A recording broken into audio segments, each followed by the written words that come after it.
Podem sentar-se.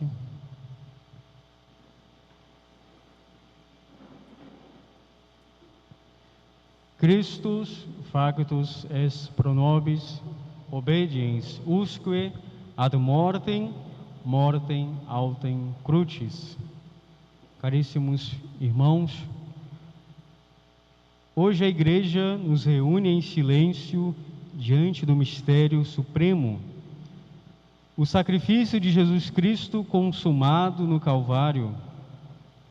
Mas a liturgia, e de modo particular o Evangelho de São João, nos convida a contemplar este sacrifício à luz de uma realidade mais profunda, o cumprimento e a superação de todos os sacrifícios do templo, ou seja, do judaísmo. Recordemos, no templo de Jerusalém, todos os dias eram oferecidos cordeiros, pela manhã e à tarde. O sangue corria no altar em expiação pelos pecados do povo. Era o culto antigo, instituído por Deus, mas ainda imperfeito, pois não podia tirar de modo definitivo o pecado do coração do homem. Mas São João nos mostra que tudo isto era figura. Logo no início do seu Evangelho, ele coloca as palavras de São João Batista, que aponta para Cristo e proclama: eis o Cordeiro de Deus que tira o pecado do mundo. Aqui está a chave. Não mais um cordeiro como outros, mas um entre os outros, mas o verdadeiro Cordeiro de Deus. E mais ainda, São João é o único evangelista que nos dá um detalhe profundamente teológico sobre a paixão de Cristo. Cristo morre na hora em que no templo os cordeiros pascais estavam sendo imolados. Enquanto os sacerdotes sacrificavam animais no templo, o verdadeiro sacerdote e a verdadeira vítima eram oferecidos no altar da cruz. Assim, o Calvário torna-se um novo altar infinitamente superior ao antigo, e o próprio Cristo é ao mesmo tempo sacerdote, altar e vítima. Mas São João nos leva, nas suas asas de águia, a olhar mais longe ainda.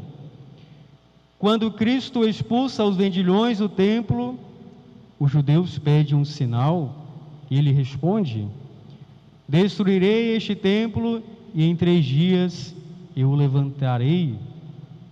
E o evangelista explica: ele falava do templo do seu corpo. Aqui está o grande mistério. O verdadeiro templo não é mais um edifício de pedra, mas o corpo de Cristo.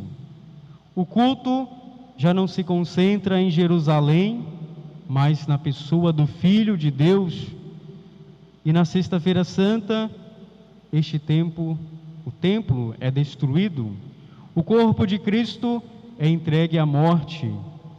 Porém, justamente nesta destruição, realiza-se o culto perfeito. O sacrifício do templo antigo encontra a sua plenitude no sacrifício de Cristo na cruz, e como nos diz Santo Agostinho, ele ofereceu a si mesmo, sendo ao mesmo tempo sacerdote e vítima. Compreendamos a profundidade disso. Todos os sacrifícios da lei antiga eram provisórios. A cruz é definitiva. Eles eram repetidos todos os dias. Este sacrifício é único e eterno. Eles eram sinais, e este é o sacrifício da realidade. Por isso, neste dia não há missa.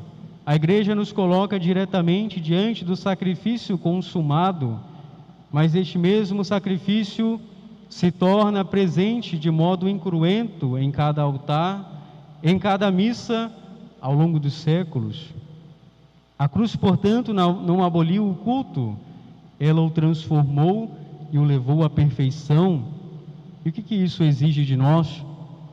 Se Cristo é o verdadeiro Cordeiro, devemos nos unir a Ele, Se Ele é o verdadeiro templo, devemos entrar nele. Se Ele é o verdadeiro sacrifício, devemos oferecer com Ele a nossa própria vida. E nos ensina São Leão Magno. Reconhece, ó cristão, a tua dignidade. Somos chamados a participar deste mistério, não como espectadores, mas como oferendas vivas. Aproximemo-nos, portanto, da cruz com espírito de adoração. Ao beijá-la, reconheçamos: ali está o verdadeiro Cordeiro, ali está o verdadeiro templo, ali está o verdadeiro sacrifício. E permaneçamos aos pés da cruz com a Virgem Maria, unindo-nos ao oferecimento do seu Filho em silêncio, em fé e amor. Na contemplação da cruz, neste dia santo, a Igreja não vê apenas a morte de Jesus, mas também o seu próprio nascimento. Este é um dos ensinamentos mais profundos. A Igreja nasce do lado aberto de Cristo na cruz. Nós costumamos pensar e imaginar que a Igreja só vai apenas nascer em Pentecostes, mas a verdade, a Igreja nasce no momento o qual o soldado vai abrir o coração de Cristo pelo seu lado e dali vai jorrar sangue e água. Contemplemos o madeiro da cruz, contemplemos o fruto que está pregado neste madeiro, que é a árvore. Contemplamos a Virgem Maria, a nova Eva, mas contemplamos também Cristo, o novo e definitivo Adão, o qual a Igreja, sendo a sua esposa, assim como no Gênesis, nasce do lado, ou seja, assim como Eva nasceu do lado da costela de Adão, a Igreja também nasce da costela de Cristo, do seu coração, que portanto jorra sangue e água. O Evangelho que nós acabamos de escutar narra um detalhe que não é acidental. Um dos soldados abriu-lhe o lado com uma lança e de modo imediato saiu sangue e água. Este gesto contém um significado sacramental, eclesiológico e ao mesmo tempo esponsal, ou seja, ali está dizendo para nós, indicando para nós a importância dos sacramentos e ao mesmo tempo nos diz sobre o nascimento da Igreja e também vai aplicar a palavra que Cristo disse ontem a nós: eis o meu corpo, o qual, assim como o esposo entrega o seu corpo à esposa, Cristo também se entrega sem reservas a nós. Este sangue e esta água representam os sacramentos, sobretudo a Santíssima Eucaristia, pelo sangue, e também o batismo pela água. Do coração aberto de Cristo brota a vida da Igreja, nasce a própria Igreja. A Igreja não nasce de uma ideia, de uma organização humana ou de um projeto social tardio. Ela nasce do amor levado até o extremo, do dom total de Cristo na cruz. Os santos padres, especialmente Santo Agostinho, que via neste mistério um paralelo com o nascimento de Eva ao lado de Adão, assim como a primeira mulher foi formada de Adão, o homem adormecido, assim também a Igreja, a nova Eva, nasce do lado de Cristo adormecido no sono da morte. A cruz, portanto, não é apenas lugar de dor, é lugar de fecundidade, por isso o caráter esponsal da cruz. É ali que nasce a esposa de Cristo. A Igreja é fruto do amor que se entrega. Ela surge quando o coração de Cristo se abre e não retém nada para si. O seu fundamento não é o poder, mas a caridade que brota do coração santíssimo de Cristo. Não é força humana, mas dom divino. E ainda há também, prezados irmãos, um outro ponto essencial. Se a igreja nasce do lado aberto de Cristo, então ela vive sempre deste mistério, deste dom, o qual ela estará eternamente unida ao seu fundador, ao seu esposo, a Cristo.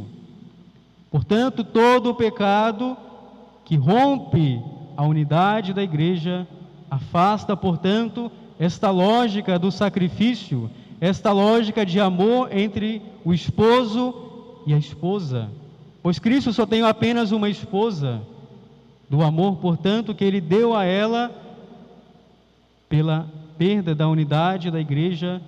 Portanto, nós perdemos a sua identidade mais profunda de ser a verdadeira esposa de Cristo. Por isso, caríssimos irmãos, contemplar a cruz é também redescobrir o que é a igreja. A igreja é nascida do sacrifício de Cristo, alimentada pelos sacramentos que brotam do seu lado aberto, e ela também é chamada a viver do mesmo amor oblativo do seu Senhor e Mestre. E nós, onde estamos, portanto, neste mistério? Se somos batizados, nós somos mergulhados nesta fonte que jorra do lado de Cristo. Se participamos da Eucaristia, alimentamo-nos deste sangue que foi derramado na cruz. Logo, pertencemos a esta única e verdadeira igreja que nasce do Calvário. Não somos membros por acaso, não somos nós que escolhemos ter essa fé, mas a fé é um dom de Deus que foi dado a nós pelo batismo. Mas por participação consciente e livre deste mistério de vida e morte, nós também somos convidados a acolher este dom com consciência. Permanecemos, portanto, prezados irmãos, aos pés da cruz, com a Virgem Maria, a Mãe da Igreja, ali onde está o nascimento da Igreja, pois o próprio Cristo diz à Santíssima Virgem: eis aí o teu filho, e diz e repete a cada um de nós nesta tarde. Portanto, prezados irmãos, aqui está, portanto, o nascimento e a nossa certeza como verdadeiros cristãos. Somente se estamos unidos a Cristo, ao seu sacrifício perfeito, estamos dessa forma unidos à Igreja, nós estaremos, portanto, unidos de modo verdadeiro a Deus. Possamos pedir hoje a graça de viver sempre unidos a este coração aberto de Cristo na cruz, que é fonte de amor, de graça e de salvação. Mas também recordemos que este canal de salvação de Cristo para o mundo passa por meio da igreja, e fora da igreja não há salvação. Sem Cristo não há salvação, e sem a igreja também não há salvação, pois os dois estão de tal modo unidos que não é possível separá-los mais.